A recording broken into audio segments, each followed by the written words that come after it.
Excellent. So today is Friday, March 22nd, the year 2024. Laura is not with us. I'm Carla. We are going to be talking about our next part of the dynamic engagement model. Last week we talked about valued. Last week we talked about connected. This week we're going to talk about valued. Just to go over our agenda, we've already done our check-in, and I'd like to inquire if anybody's seen our videos, and then we're going to talk about or did any of our bonus assignments. Then we're going to just talk about our homework assignment, or your experiment, really, what you did, how your conversations went, how you practiced your level 2 listening, and just do a little bit of looking back, which will be our format each week. And then we will look forward and we'll talk about a little bit of learning, review of our level 2 listening and how we give feedback. And then I will talk to you about the assignments for our next meeting. And as Michelle mentioned earlier, our next meeting is not next Friday, but a week after that. So we're going to be skipping a week. As we know, many have spring break or travel plans, or their children might have travel plans. So that is our schedule for today. Being that we have a short group, small group, we might finish a little bit earlier than normal, but typically we go till about halfway through. We take a break. I know, Brian, you've already indicated you have a hard stop at top of the hour. So happy to talk to you offline about next week's assignments if we don't get there before the break. Any questions? Does that sound like a good agenda? Is that how Laura usually kicks us off? Yes? Okay. So all of you, let me check first to see, did anybody have any problems with the Miro board or posting your assignments or any technical difficulties? Any outstanding questions? No? We're good? Okay. I did put the link in chat if you want to go to the Miro board, but I'm also going to share my screen and go there. And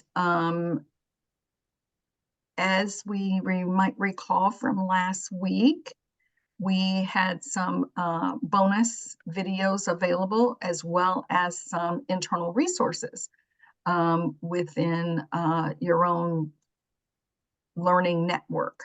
So my first question would be, did anybody have a time to look at either the power of introverts or building psychological safety or the danger of a single story? Did anybody check out any of the bonus? And I say bonus, so no shame if you didn't have time. But did anyone check out any of the bonus assignments? No, I didn't. Sorry, I didn't. Okay, good. So in the 8 o'clock hour, full disclosure, no one had time to check out any of them either. But I did get a question this morning about if you only had to choose one, if you wanted to invest just a little bit more time, of all the resources here that were recommended last week, if you could choose one, which would I recommend? So I recommend, if you can only choose one, maybe building psychological safety. It's 11 minutes. It's the shorter of all of them. And the reason why I choose that one, particularly because of what we're going to be talking about this week in terms of giving feedback and practicing our level 2 listening skills again, that particular video does a good job of giving you some tools, giving you some a little bit of theory and context as to why psychological safety is so important. So again, if there's only one, that's the one I would recommend. Okay. Today, just to kind of review when we talk about our experiments, what I invite you to do is continue practicing our level 2 listening. And just to remind you, it's, listening for what's above the line, below the line. If you think about it in terms of the iceberg, it's being open to what may be said, what is being said, but it's also asking those open-ended questions and continuing the dialogue based on what you're hearing from the other individual. So we do want us to be fully present. I'll take a little look at what your group agreements are. I'm sure they were similar to ours, but just so I know, make sure I'm at group. Yep, sorry. So your group agreements that you had in place with Laura are still active today. Being supportive of each other, being mindful when others share their stories, because we are going to be hearing some stories today. So these group agreements are still in practice and play. And of course, the information we developed the first week together in terms of what you wanted to be challenged on. I just like to revisit these each week to see if anything's changed, if anybody wants to update. And also just so I am aware, since I'm not with you each week.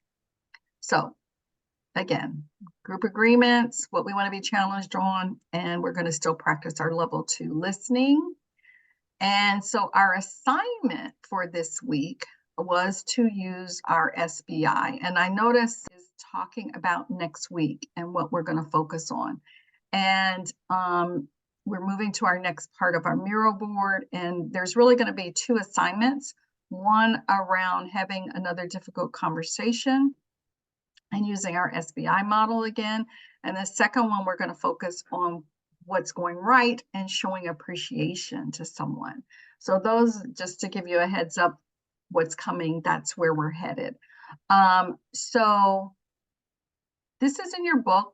It's on page 27. Just wanted to revisit something that we did talk about in the room. And that was the things we do as we're preparing for these difficult conversations or when we're going to engage with someone. And it was called set the stage before you engage. And again, these are things that we may already do in our gut or automatically, it's a habit. But if not yet a habit, what I would encourage you to do is stay curious. That's going to be our go-to place that we are going to, as we move to engage with an individual where we're seeing resistance in that situation, or whether we're not understanding why they took a specific action. The place that I'm going to recommend you stand is that one of curiosity, and that not making up that story or assumptions or kind of the patterns that we sometimes fall into. The other thing is we're going to ask that you prep yourself to deliver feedback. So versus us just showing up in a meeting and, you know, as you said, Daryl, in your situation where somebody kind of hits you with something, in this next assignment, we're going to really want you to be intentional and very conscious about, yes, I'm going to go have this conversation and give some feedback. And so that you're not surprised, and as you can really stretch your muscle on this one. And the other thing you want to do in this situation that we're going to practice, but routinely, is always check your mood.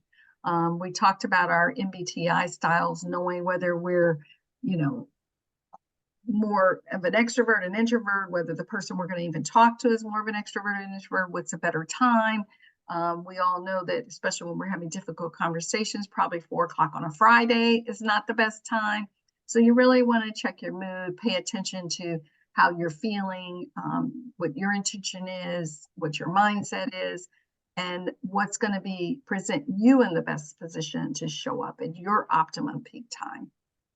And then the other is the action step of preparing the other person to receive feedback. So I know back in the day when we were in the office, I worked with a leader who, anytime they had to give feedback, I don't have my stickies here, they kind of put, or they wanted to see you about something, they came by and put a sticky, you know, on your desk, on your computer screen that said, come see me. Have you ever worked with somebody that did that? Or do you ever get those kind of messages, come see me, come talk, and you're immediately wondering, oh, you know, how do I prepare? What they want? What do they need to see me about, right? What do they need to, where do we go? But where does our mind go when that happens immediately? Negative. Like, what did I do wrong? Why do you need to see it, right? Exactly. Yeah. So what I'm suggesting here is when you're preparing to give feedback to someone, that's human nature, and we don't want them to go there and think negative. So you want to then give them some hint, you know, some idea so that they too can prepare for that session. So I'm recommending we not use the yellow sticky method, but that you might send an email, you might have a conversation that just says, hey, you know, on Friday, let's get together, let's talk about XYZ. I think it's funny you mentioned that, because I sometimes think feedback is a generational thing. Like if someone put a sticky note on my door, I immediately think, what did I do wrong?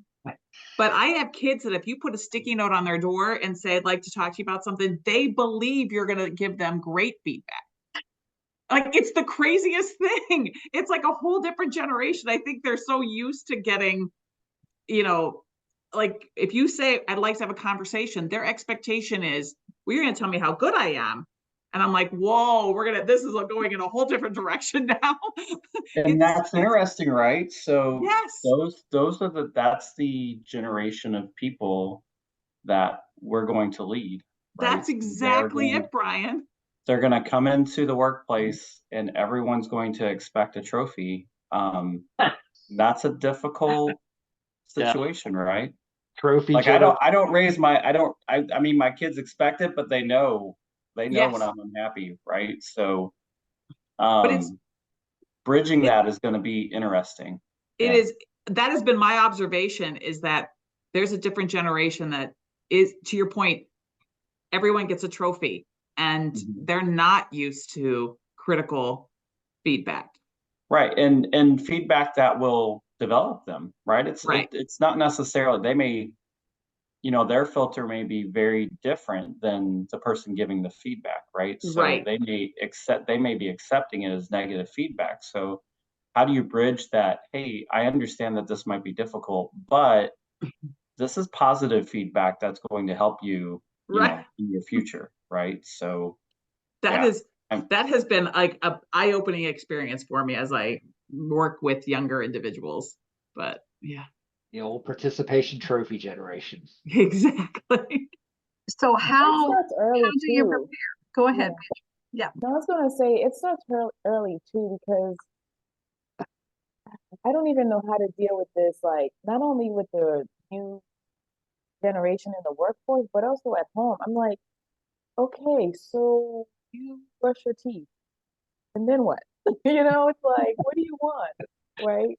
So even at work, I noticed that the newer generation, they are expecting, they are always looking for that, the feedback for things that they are supposed to do. So how do we address that? Because I'm having a little bit of a hard time with that. So I'm learning a lot with my 20-year-old right now. So she is in a research lab studying genetics. And her professors are giving her feedback that, I mean, there are tears. And when she comes home, I'm very much like, this is not negative feedback. I don't understand why you're upset, but I mean, I have started to use the listening skills that we're learning here on her just to say, okay, I'm starting to understand your feelings, because I'm a Gen X guy, right? So we all watch videos on Gen X people. I was one of the guys that was a latchkey kid and come home when the streetlights come on, and you know what I mean? And feedback was not always given at all, right? So it was like, good job, you did your job, you know? And so I'm realizing, like, setting expectations, you know, as we're going through goals and objectives, setting expectations to say, you know, we have this mantra that a 3 is still good, right? A 3 out of 5 is still very good. Oh my gosh, yeah. Yep. You know what I mean? And so that's going to be a very big problem, or that's going to be a challenge in the future that for us as leaders that we're going to have to manage, right? To set an expectation that 3 is, that's 100%, right? That is an A plus. And you know, the 4 and 5 is it's not unattainable, but it takes a lot to attain it, right? You should be working at a different level, you know, almost like working towards a promotion. You're doing more than what is expected of your role. So explaining job descriptions and saying, okay, this is the bare minimum for your 3, but then your 4 is, okay, this is a director type title if you're a senior manager or associate director. These are the areas where, you know, you start to excel as a leader, for example, right? And so I'm getting a lot of practice right now. It's not easy. It's not easy. No, yeah. doing performance reviews, you would have thought that was a slap in the face when I said somebody got a 3. They were like, what? Yeah, they were not happy. So, yeah. I And you're agree. conscious of like, there's not a lot of resilience behind that. So if they're getting a 3 and they're frustrated and like Brian, to your, like there's tears, you don't want to like break the spirit, Right. but at the same time, you don't want to create false expectations. So how do you balance that in a way that is received by the individual you're giving feedback to? Because if it's not going to be the same, it's not going to be received the same way that I would receive it.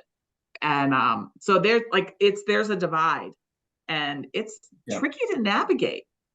Yeah. It's So- Carla has all the answers. She's going to tell Yes, us. Carla. I don't have all the answers, but what I am going to do is I'm going to make a note, because I think Laura and I can provide some additional resources on this, not the answers, but you're expressing a real concern. There's lots of research out there about the first time we have 5 generations working in the workplace, the differences between how they like to communicate. We were laughing about text in the earlier call this morning, how people like to receive communication, whether it's feedback or just regular communication. So I think we can give you some resources and add those as bonus materials or something you might want to read, because this is a real issue. And as we move into leadership, the digital natives, the others coming in that have been socialized differently, they live on social media, they're just much more attached to their devices than we may be. All of those are the dynamics that you're facing as leaders. So thank you for raising them. And we'll see if we can get you additional reading or videos that might give you some hints as to how to address it. Yes, Brian. I'm going to take off, but it's a pleasure and an honor as always. Appreciate all you guys. Thanks so much. All right. Thank you for your participation. Happy Friday to you. Yep. And the homework will be here. Okay. And the reading. All right. Thanks. So, so great noticing that giving feedback is not easy. I did hear a key word that I just want to highlight now, and that's the whole setting expectations.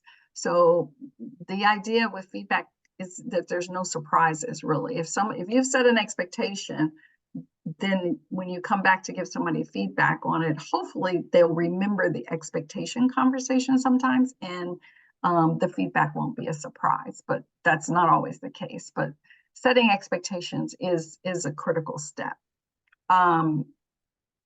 I do want to show a resource now, and I'm sorry Brian had left before I could show this. Let me close this.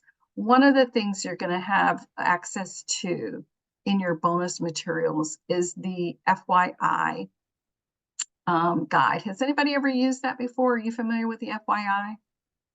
It's for your improvement. So this is a resource that is in your Aurinia learning materials, and I just want to go show it to you. It was prepared by Korn Ferry, and it is a very well organized resource. It's big. Let me prepare you for that. I'm showing you a electronic copy that I have.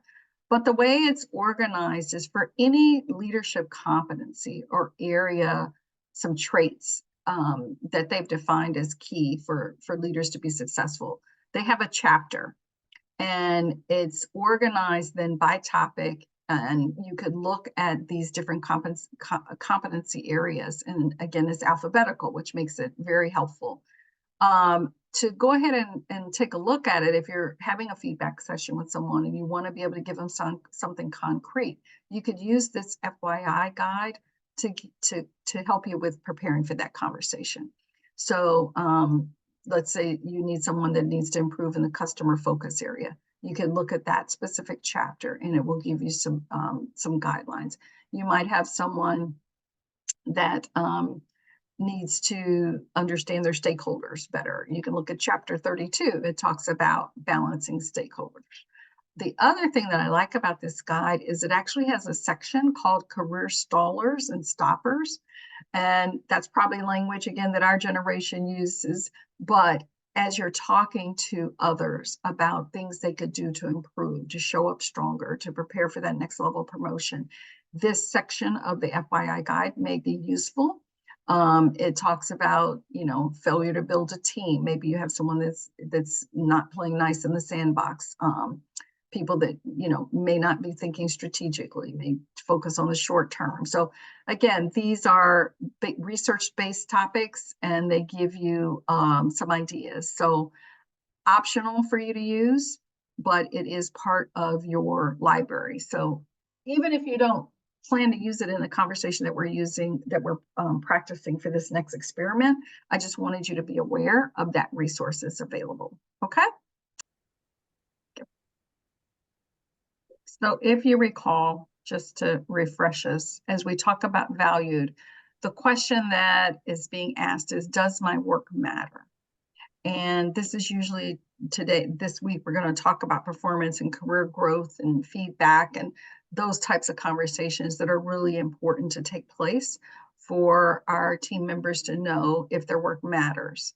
And the types of questions that we are thinking about as we're going to be talking about this feedback is that you want to focus on the task and the people, and you also want to appreciate strengths and help others improve. So our focus today in talking about this is going to be on giving some feedback, but also how we can show appreciation. We talked already earlier about how we prepare for these conversations when we're giving feedback.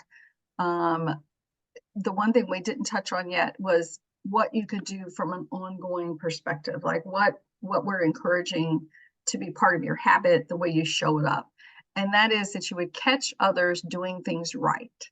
And one of the assignments this week is going to be catching someone doing something right or noticing something someone's done well, and write that note of appreciation. Now, this might be best for one of your non-millennials, because we don't want them, again, if you write a note of appreciation this week, to expect one every week. But it is a matter of finding something someone has done right and noticing and writing a note of appreciation. But there's other things we can do ongoing, is just soliciting others' opinions and ideas. We've talked about how we can use our level 2 listening and our powerful questions to do that. One of the things that, again, it may not be a habit now, but is soliciting feedback from others on areas you can improve. So I appreciate sometimes when I give a presentation and I leave the room, there's always kind of that formal feedback survey that goes out that asks, how did we do? But I like it when I can go to someone and say, can you give me feedback? And it's also helpful if I give them a heads up at the beginning of the presentation to say, hey, can you really pay attention? How many times did I use or whatever I'm focused on that day? Can you be sure to watch that for me, hold me accountable, talk to me when it's over? I'd appreciate your feedback. So now you've kind of given someone a heads up beforehand, and afterwards you can get that feedback. And one thing that is also helpful is that we can serve as advocates for others. So when we have something good that we've noticed someone doing, we can actually share that. We talked about managing up. Maybe that's something you bring into your one-on-one with your leader, where you can acknowledge and really share what you've noticed from your team, or even peers, or those cross-functional organizations that we talked about in the room that are so important for you all to be successful. So these are the things we want you to think about as you're beginning to engage in these feedback and appreciation conversations. So on your Miro board, you're going to find an example, again, a template that we encourage you to use as you're preparing for this week's experiment. And it is about giving feedback. So you're going to look for a situation, describe, what the context is that you are giving this feedback. You're going to look at the behavior again and describe that. You want to be sure to separate the behavior from the person. So you really want to focus, like I've said, on what are you noticing that's actually having the impact. You want to appreciate their strengths or their good intentions in this situation, but also notice if a strength is overused, because that oftentimes is where an area for improvement, and someone may not be noticing that in their own behavior. So this is where you're truly helping them see something that they can increase their effectiveness around if it's brought to their attention. So we know what our S and our V stands for. For the I, we're going to ask you to focus on both the impact as well as, this is where we can practice our level 2 listening, is our intention. So when you're having these conversations, you're going to explain to the person what the behavior is you saw and then what the impact is.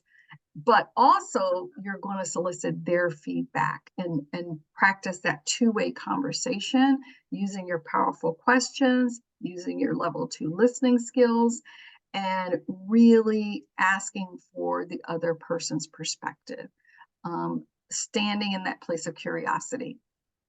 And this might be hard when we come to a conversation kind of with the story in our own head of what we think is going on. And this is where the stretch opportunity is for each of us when we come to these types of conversations.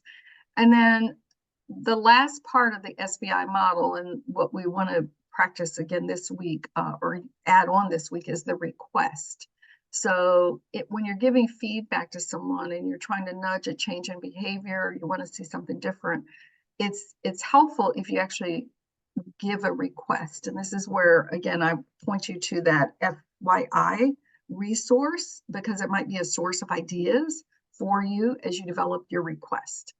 And so this is a place where you can ask, what support do they need from you? Maybe there's a resource you could provide them if it's an area for improvement. Maybe it's about asking questions. What can we do differently to move forward? Maybe you want to change a due date or a deliverable or give them a follow-up time. But again, depending on what your circumstances are and what the situation is when you're giving this feedback, you get to decide what that request is. So that is assignment number 1. And I'm going to stop sharing just for a minute and see if there's any questions, if that sounds pretty straightforward. I'm good. Okay. Does anybody have a situation already in mind that you think you're, and remember, we have 2 weeks this time to get it done. So what I would encourage you to do is to set the stage. Don't rush into this one. We are going to ask you to prepare the slide and post it. And again, you can do it with a peer. You can do it managing up. You can, do it with a colleague. It's yours. They continue to update it. And I think that's important. Okay, so are you excited? We have another part of our assignment. The second part is hopefully going to be fun and pleasurable, and it is around, hopefully I'm sharing my screen. Oh, I didn't show you the example here. If you want to refer to an example about how to do your SBI, there is a example sheet here that just shows you what it would look like. So I'm not going to go into detail because everybody said they understood. But the second part of our assignment is going to be around how we can help people feel valued when we show appreciation. And our task here is going to be to find somebody doing something right. Now, to use your language earlier, it's not the person that's doing good at the 3, but really somebody who's performing at that 4 and 5, that's really going above and beyond, was a term we used to use. And the idea here is that usually when we're looking at a situation, we begin to focus on what's broken, what's the problem. And all of us are that firefighter mode. We run in, we analyze, we design what the solution would be, and we implement it. And we're looking for the next problem. And this cycle continues over and over again. What we're encouraging you to do this week is have a different perspective, to step back, and instead of immediately going into our default mode of problem solving, we're going to look at it from a new perspective that's called appreciative inquiry. And so I'm going to ask you to identify a problem, but look for the bright spot, look for what's doing well, and analyze it from that perspective. Appreciative inquiry is an entire research-based kind of theory. It came out of Case Western University, and I talked to the earlier group this morning about posting an additional resource on that if you want to know more about it, because it's a whole way of engaging with a group or focusing on situations, again, from a different perspective. Sometimes when I'm doing appreciative inquiry type conversations with people, I'll say, hey, what would you do if you had a magic wand? Or what if you had 3 wishes for this situation? What would you wish would be, the next phase? Or what could we do? Focused on, again, building on the positive versus focusing on what's broken. So our goal this week is really going to be catching someone doing something right, and then highlighting it not only for ourselves, but for them. So the way we're going to do that, and again, there's different ways. I think we sometimes see something that's going right and we give what's called empty praise. We kind of, oh, good job. Or, hey, glad you took care of that, but we're not specific. And that type of praise or kudos is not as meaningful as what we're going to encourage you to take on this week. So one thing we do know is that things that are written down have more lasting impact. And so the way it's your 5-year anniversary or your 10-year anniversary, we kind of expect those big milestones to be recognized in writing. What we're wanting to do now is kind of take a pause and recognize something someone does and write a note about it. And it doesn't have to be one of those milestones. It could just be something you notice. But you're going to be very specific. What did you notice it? What were they doing? How did they do it? What was the impact? So there are a couple of examples here. And I just want to show you the level of detail we're looking for when you do your note of appreciation to really make it impactful. Here's one. It says, I appreciate you taking the initiative to create that new metric in the monthly report. Many people have approached me saying that they had no idea we were having an impact in that area. This is a great way to show the work we're doing as a region and the positive impact we're having as a firm. So as you can see, the note's more than one sentence. It's very specific about what the person did, initiative, and we're mentioning exactly the product, the deliverable. Here it happens to be a monthly report. The more specific you can give, the more get when you're writing this note, the more meaningful it will be. And so, oh, I forgot. I didn't tell the other team to send 2 notes of appreciation. I only told them 1. I think I'm going to have to go back and correct that. So yes, we want you to do 2 notes of appreciation. There are 2 notes examples here. And I think that you may notice a pattern of how it's received and how you feel about it. There is a resource that we have here if you want to. If this is something, I don't know, haven't done one of these lately. There's a resource in our homework or our bonus section here called, it's on your LinkedIn Learning. So this one does have a link to it. It's your reflective recognition. And that's some resource that you may want to take a look at.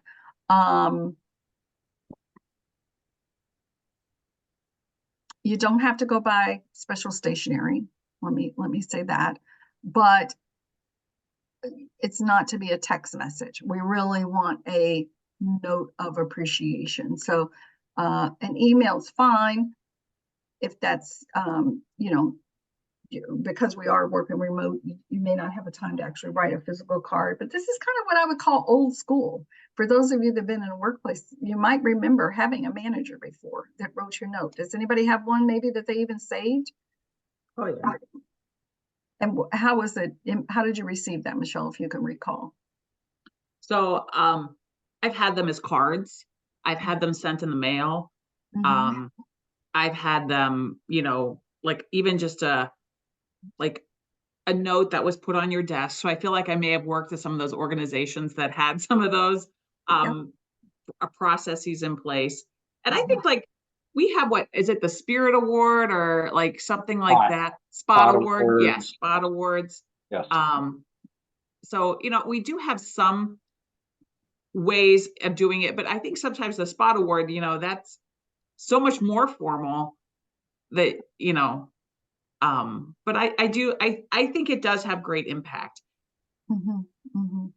So I appreciate that. It's a good reminder to do it because I remember getting them and it makes you feel good. Like it has a lasting impression. If you still have them, they must have made some sort of impact because you kept I them. do. Right? And it's funny because I still pull them out. Like, like I still have an old school folder. Right. Yeah. And because they're a card, they still are there. It's not an email that goes away. Exactly. Hey, sorry guys, I have to drop. I have another meeting I got to get to. So All thanks. right, Have a Daryl. good weekend, everybody. All Bye. right. Bye-bye. Thank you. We're winding down here. Okay, You have bye. the assignments. Thank you, Daryl. Yeah. So again, it can have an impact, a lasting impact. People do save them. I have a whole old school folder too. But it's really about taking the time and making it meaningful. So we're asking for 2 notes of appreciation. You get to choose who. You don't have to share the note. We just want the output from that assignment.